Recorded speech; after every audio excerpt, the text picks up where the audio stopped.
Electric dipole is the combination of two charges of equal magnitude but opposite in nature. और एक हमारे पास -q charge है और इनके बीच का जो सेपरेशन है, यानी कि इनके बीच की जो दूरी है वो है 2a, और इस कॉम्बिनेशन को हम कहते हैं इलेक्ट्रिक डाइपोल।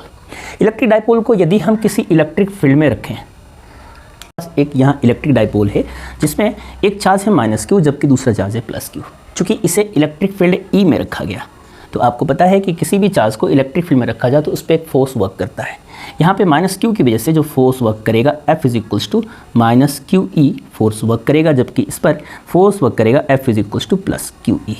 यहाँ पे जो नेगेटिव साइन है ये रिप्रेजेंट कर रहा है कि इस फोर्स की डायरेक्शन इलेक्ट्रिक फील्ड के जस्ट अपोजिट है। इलेक्ट्रिक फील्ड की डायरेक्शन इस तरफ है जबकि फोर्स की डायरेक्शन इस तरफ होगी, और इस तरह से ये हमारे पास एक चार्ज है जिसकी डायरेक्शन इलेक्ट्रिक फील्ड की डायरेक्शन में होगी, बिकॉज यहाँ पे सिंबल प्लस का है।